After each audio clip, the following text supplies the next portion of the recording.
Hello, everyone. My name is Kristin Kaufman. I'm the CEO of Alignment Inc. It is a company founded with the intention of helping individuals, teams, and organizations find alignment within themselves. Alignment to me means loving what you do, being good at it, but most importantly, having it tied to something much greater than yourself. And when that happens, we are at our most powerful, whether that be as an individual, a team, or an organization. So every once in a while, I come online to record a few thoughts or bits of wisdom that I have actually gleaned from my clients or people in my life. And I'm hopeful that they will be of benefit to others. Today, I'm taking a little bit of a different pace and a different slant on what I typically talk about. This is actually a reflective video that I wanted to post. And it's a reflection based upon a trip that I took down to Hot Springs, or up to Hot Springs, Arkansas, my hometown, where I still have a lake house my sister and I share. And when I come home, oftentimes I'm very, very introspective, where I'm just literally feeding the geese and feeding the birds and, playing with the animals on the property. And other times I actually have reached out to childhood friends who have come over, and we have what I like to call a fireside chat. And not too long ago, I had the blessing of surrounding myself with several of my childhood friends who have not left Hot Springs. Most of them have stayed in Hot Springs. They married, they've had children. They have found occupations in the town of Hot Springs. And I learned a great deal about myself, but also about them. And that's what I wanted to share today. Because, I was a Girl Scout, and there was that wonderful song, Make New Friends, But Keep the Old. One is silver and the other is gold. And that is so true. Even though our paths diverged, and I never married, I was unable to have children. They did marry, they did have children, as I mentioned. I've traveled the world. I've lived, in Dallas most of my adult life with a very high-powered career. Our perspectives about life, ironically, still had some very common threads. And that's what I wanted to share. The first thing is, resiliency comes in many forms. And I think, oftentimes we think grandiose when it comes to resiliency. We think about Zelensky over in the Ukraine. We think about people who are achieving greatness in leading large publicly traded companies, maybe a Fortune 15 or a Fortune 20 company. And they're so resilient to be able to navigate the travails of corporate life. But today I wanted to actually focus on the resiliency of these women. I was absolutely humbled by hearing what so many of my childhood friends had faced over the course of their adult lives. Many of them had married more than once, in some cases 2 or 3 times. Many of them had faced very serious illnesses. A couple of them lost 1, if not 2 children to death due to tragic accidents. Some had suffered many miscarriages in their attempt to have children. Some had lost their parents. I've lost both of my parents, but clearly that is the natural course of life, but nonetheless very difficult. And without exception, these women exemplified steel magnolias. They did not cower to self-pity. They were not giving themselves a pity party. They actually took these challenges that they faced with a courage and a resiliency that only someone that's gone through it can actually look back and say, wow, I got through that. And I was absolutely humbled and impressed with how these women, not only are they living and thriving in their lives, but what they have endured to get to where they are now has been, in a word, just remarkable. And it was very inspiring to me. And that sense of resiliency, again, my point in bringing that up, it does not have to preclude something grandiose. It can be everyday life that all of us face, and dealing with it with a sense of resiliency and courage and strength, not looking for any public adoration, just simply living their life with the strength and conviction, and in most cases, a devout faith that a higher power was indeed the one navigating that course of their life. They are true women of substance. That's the second point. These women that I had the opportunity to spend time with recently, they are true women of substance. A very dear friend of mine, Susan Marshall, with whom I do quite a bit of work with, wrote a book entitled Of Beauty and Substance, A Backbone Guide for Women. And this book, by the way, if you've not read it, let me repeat the title again, Of Beauty and Substance, A Backbone Guide for Women. It is a bold, encouraging, and simply a beautifully written book. Susan is a beautiful writer, and this book is absolutely inspirational. She talks about forgiveness being a power play.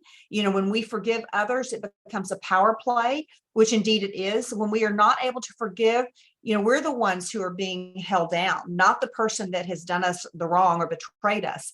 But forgiving and doing so with a purity of heart, it's liberating for us.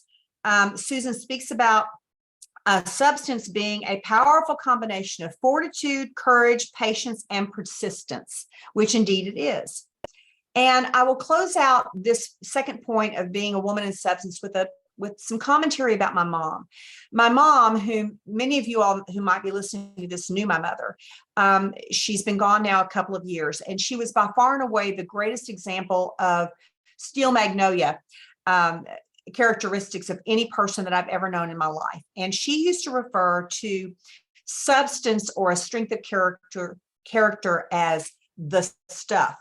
And she would say, you know, Kristin, you've got to know, do you have the stuff? Do you have the stuff to do what the world is calling you to do? And what she meant by that was, I'm looking back because I just want to make sure I get this in. It is a strength of character. It is a combination of gumption and can-do-itness. And you do it quietly. It's a quiet passion. It's not a fanfare. It's not a loud and proud. It's just going about your business, getting it done with the stuff. And that substance comes, and most importantly, is revealed through the experiences that we all have. You know, how we respond to things is certainly what defines us. It's certainly not what happens to us. It's how we respond to what happens to us. And those things could be divorce, death, bankruptcy, illness, betrayal, professional setbacks. All of us have had our share. And these women with whom I shared cocktails in front of the fire, they clearly had their share of setbacks and road bumps. And yet they did so with substance and the stuff. And they did so quietly in this small town of Hot Springs, Arkansas. And I, for one, am bearing witness to it because it's something from which we can all learn.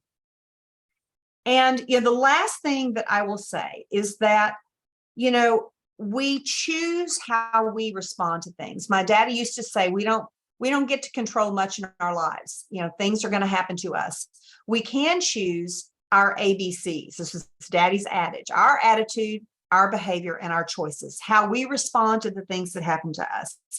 And that is indeed what these women have done. And I think it's a challenge and a calling, or a charge, to be more specific, for each of us to do the same. The last point that I'll say is perspective is everything. You know, perspective is powerful. Many of you all know that I love the book, The Four Agreements, and by Ruiz. You know, the Four Agreements are very powerful adages. If you've not read the Four Agreements, that needs to be on your book list. The Four Agreements are: take nothing personally, always do your best, be impeccable with your word, and make no assumptions. And the last one is the one I want to hone in on: make no assumptions. I think oftentimes, especially people who get heady in their lives, whether it be accumulation of wealth, having buildings or theaters or anything for that matter named after you, accumulating a lot of financial wealth and power, we make assumptions that people who have not achieved that may not have the same level of contribution. They may not be making the same impact on the world as potentially we think we are, so to speak. And that assumption in stereotyping individuals and people is a very dangerous thing. Because I can tell you right now, in my life, the people who have made the impact on me, and I actually wrote about this in every single book that I've written 3 books, all three of which hone in on people, many of which are nameless. I don't even know their names, but they had such an impact on me that they made my book, right? I did not assume that because they didn't have a big house or a big job or a big title or a big bank account, that their contribution to the world, much less to my little life, was anything less than significant. And every single one of us has that opportunity to make an impact on others in space. It has nothing to do with the material accumulation that we have on this earth. This is all a mirage anyway, as we know. You know, our service to others is a infinite service. It does not end when we end. It is something that continues on long after we're gone, or at least that is what legacy is. And so I offer up that perspective is powerful. Make no assumptions about people. And I want to close out by reading something that I wrote, because I want to make sure that I get this in. I am very grateful for my life, my family, my small town values from Hot Springs, Arkansas, and my childhood friends about whom I'm speaking today, who graced me with their perspectives on life. It gives me and gave me a renewed set of lens through which to look at my fast-paced life. And I've always held fast to the simple things of life. That's how I was reared, frankly. Those things that cannot be bought or sold. And those virtues from my mom and dad and their moms and dads, because it was certainly a lineage on which they built our family's foundation. Faith is a non-negotiable. Love is undeniably the glue. And for sure, what I know for sure is that we are here to teach, to learn, and to serve each other with love as the mortar. And these women with whom I had the pleasure of breaking bread with clearly demonstrated exactly what I'm speaking about. So with that, I hope it gives you some food for thought. It certainly did me. And again, if you're interested in learning more about these sorts of perspectives and the things that I try to share with my clients, you certainly can find more on KristinKaufman.com, my website. You can see videos, and you can also read blogs of things that I've shared over the years that hopefully might give you food for thought. With that, make it a great day wherever you are, and I'll look forward to seeing you back here in the not too distant future.